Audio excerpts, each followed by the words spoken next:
ஓம் ஸ்ரீ மகாபெரிவா பாதமே துணை. சரணாலய பக்தர்களுக்கு என்னுடைய இனிய காலை வணக்கங்கள். இப்போ நம்ம ஆழ்வார்களுடைய பக்தியும் அவர்களுடைய தமிழ் தொண்டுங்கிற தலைப்பில் ஒவ்வொரு ஆழ்வாரினுடைய பக்தியும் அவரோட தமிழ் தொண்டையும் பற்றி பார்த்து கொண்டு வருகிறோம் இல்லையா? கடைசியாக நாம் பார்க்க இருப்பது 12ஆம் ஆழ்வார் ஆன திருமங்கை ஆழ்வார். இவரை கடைக்குட்டி ஆழ்வார் என்று செல்லமாகவும் சொல்லலாம். இவர் சோழ நாட்டிலே திருவாலி திருநகரி என்ற திவ்ய தேசத்துக்கு மிக அருகில் உள்ள திருக்குறையூரில் பிறந்தார். நலவருடம் கார்த்திகை மாதம் பௌர்ணமி திதி கார்த்திகை நட்சத்திரத்திலேயே பிறந்ததாக குறிப்புகள் சொல்லுகின்றன. இவர் பெருமாளினுடைய சார்கம் எனப்படும் வில்லினுடைய அம்சமாக அவதரித்ததாய் குறிப்புகள் சொல்லுகின்றன. இவருக்கு இவருடைய பெற்றோர்கள் இட்ட பெயர் நீலன் என்பதாகும். இளம் வயதிலேயே போர் திறமைகள் எல்லாம் நன்கு கற்று பிறகு தன்னுடைய தந்தைக்கு பின் சோழ நாட்டில் சோழ மன்னனினுடைய சேனாதிபதியாக சேர்ந்து பல போர்களிலேயே வெற்றிகளை கொண்டு வந்து குவித்து பரகாலன் என்ற பெயரையும் பெற்றிருந்தான். இவருடைய வீரத்திற்கு பரிசாக மிக சந்தோஷப்பட்டு சோழ மன்னன் திருமங்கை என்னும் ஒரு குறுநிலத்தை நீலனுக்கு தந்து அதற்கு அரசனாக்கினான் நீலனை. திருமங்கை என்னும் ஒரு குறுநிலத்துக்கு அரசனாக்கினான் நீலனை. இந்த நீலனை நாம் ஒரு ரிபல் என்று கூட நாம் சொல்லலாம். ஏனென்றால் அவருக்கு எல்லாவற்றிலேயுமே ஈடுபாடு, பெண்களிடத்தில் கூட. இந்த இளம் வீரனினுடைய வாழ்க்கையை ஒரு பெண் திசை திருப்பி விட்டாள். எப்படி என்று பார்க்கலாமா? மிக ஆச்சரியமான விஷயம். பகவான் ஒன்று நிறுத்தி விட்டால் எப்படியெல்லாம் ஆட்கொண்டு அதை நடத்தி வைக்கிறான். ஆட்கொள்ளப்பட்டவருக்கு எப்பேற்பட்ட பாக்கியம் என்பதை பறைசாற்றும் விதமாக அமைந்திருக்கிறது இந்த திருமங்கை மன்னனுடைய வாழ்க்கை. திருவெள்ளக்குளம் என்ற ஊரில் அழகான பெண்ணை இந்த நீலன் சந்திக்கிறதுனா நேரில் சந்திக்கவில்லை, அவளை காணும்படி நேர்ந்தது. இந்த திருவெள்ளக்குளம், இந்த திருமங்கை இதெல்லாமே இந்த மாயவரம், சீர்காழி இந்த பக்கத்தை சேர்ந்தது தான். அந்த பக்கத்தை சுற்றிய பகுதிகள் தான் அது. அவள் பெயர் குமுதவல்லி. அவள் ஒரு வைணவ வைத்தியரினுடைய மகள். அவளை கண்டதுமே ஒரு மின்னல் போன்ற ஒரு தாக்கத்தை உணர்ந்தான் நீரன். அந்த நாளிலெல்லாம் இப்படிப்பட்ட ஒரு ராஜாவினுடைய பார்வை தன் மேலே விழாதா என்று ஏங்கி தவித்த பெண்கள் ஏராளம். ஆனால் குமுதவல்லிக்கோ இவற்றிலெல்லாம் நாட்டமே இல்லை, ஈடுபாடும் இல்லை, உடன்பாடும் இல்லை. இந்த மன்னனோ மாவீரன், உல்லாச பேர்வழி வேறு. நாளைக்கு தன்னை விட ஒரு அழகான பெண்ணையோ வேறு எதையோ கண்டுவிட்டால் தன் மீது வைத்த பிரியம் முடிவுக்கு வந்துவிடும் என்ற வாழ்வினுடைய யதார்த்தத்தை நன்றாகவே உணர்ந்திருந்தாள் குமுதவல்லி. அப்போது அவள் அந்த சமயத்தில் அந்த அந்த அந்த நொடி எந்த சமயத்தில் அவன் கண்டானோ, அவளை எந்த வயதிலே அவளை கண்டானோ அதிலேயே அந்த சமயத்திலே அவள் அரையாண்டாளாக மாறிவிட்டிருந்தாள் குமுதவல்லி பக்தியில். மனிதர்களின் மேலான காதலை விட மாலவனின் மேல் உள்ள காதல் அவளுக்கு மிக பிடித்திருந்தது. அதிலே லயித்திருந்தாள். மங்கை மன்னன் குமுதவல்லியினுடைய தந்தையிடம் தூதுவரை அனுப்பி பேசச் சொன்னான். வைத்தியர் மகளின் விருப்பத்தை அறியாதவரா என்ன? அவர் உடனே தன்னுடைய மகளின் விருப்பம்தான் தனக்கும் விருப்பம், அதுதான் முக்கியம், அவளுக்கு சம்மதமானால் எனக்கு ஆட்சேபனை இல்லை என்று நாசுக்காக சொல்லிவிட்டார் அந்த தூதுவனிடம். வந்த தூதுவரிடம் குமுதவல்லி எப்படி பேசினாள் தெரியுமா? பார்ப்போமா? தூதரே, மன்னனினுடைய வீரத்தை நான் அறிவேன். அவருடைய தன்மையும் அழகும் ஆனந்தமானதுதான். ஆனால் நான் ஒரு வைணவ வழி வந்த பெண், அவரோ மறவர். அவருடைய மனத்திலே பக்திக்கு இடமுண்டா, இல்லை கத்திக்கு இடமுண்டா என்றால் கத்திக்குத்தான் இடம்.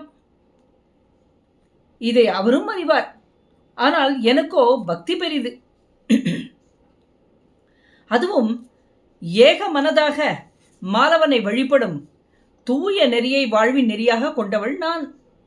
ஆகவே எனக்கும் மன்னன் நீலனுக்கும் ஏணி வைத்தால் கூட எட்டாது. இதை சென்று அவருக்கு உணர்த்தி விடுங்கள் என்று கூறிவிட்டாள்.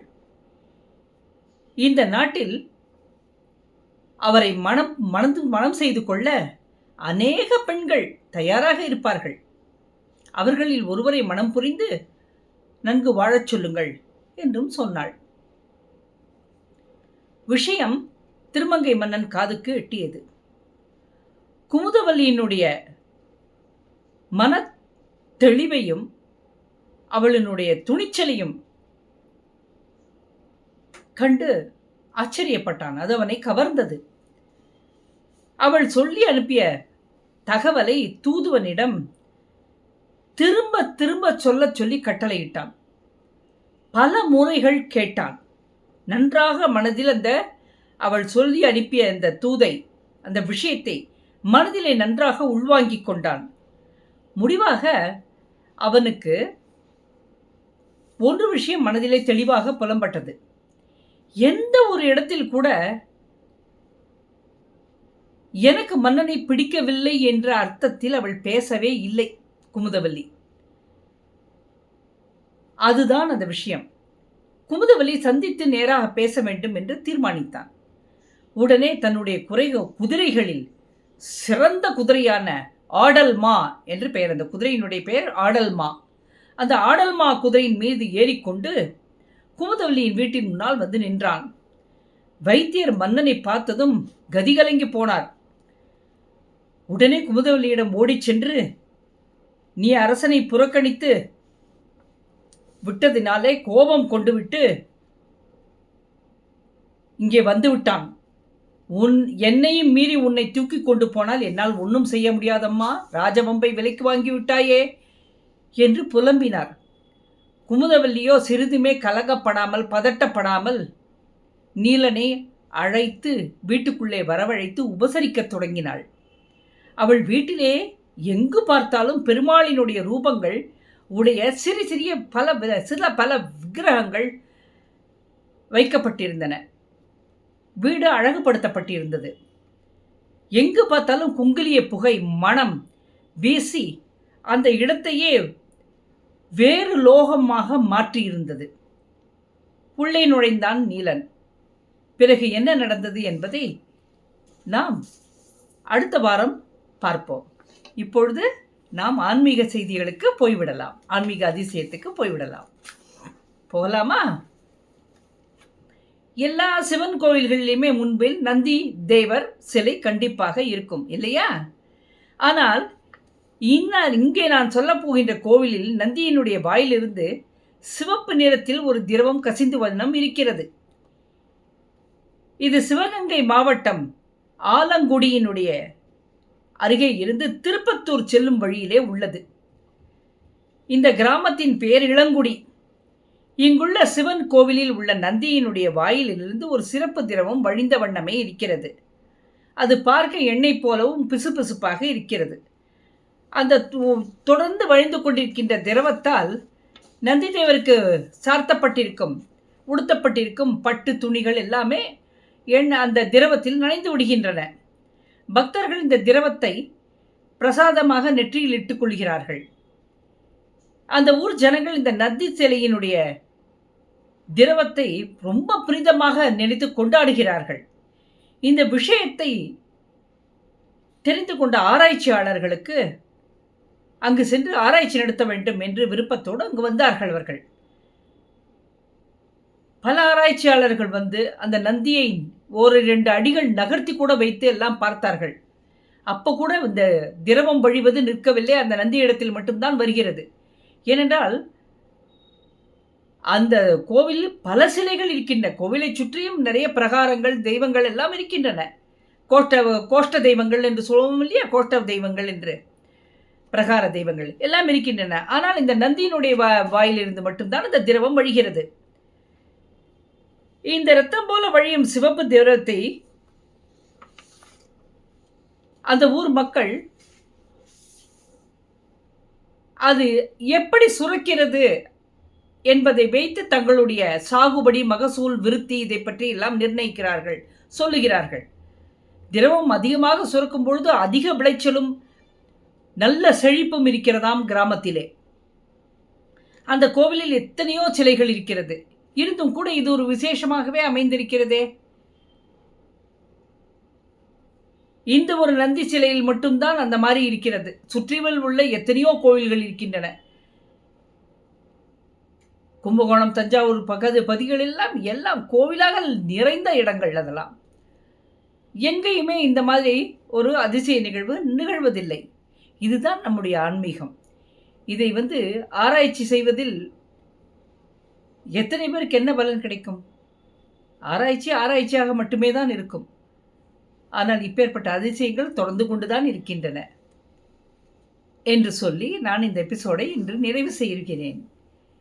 மற்றும் ஒரு வாரத்திலே, அடுத்த வாரத்திலே நாம் குமுதவல்லியின் வீட்டில் நுழைந்த நீலனுக்கு என்ன ஆயிற்று, என்ன செய்தான், வாட் ஹேப்பன் தேர்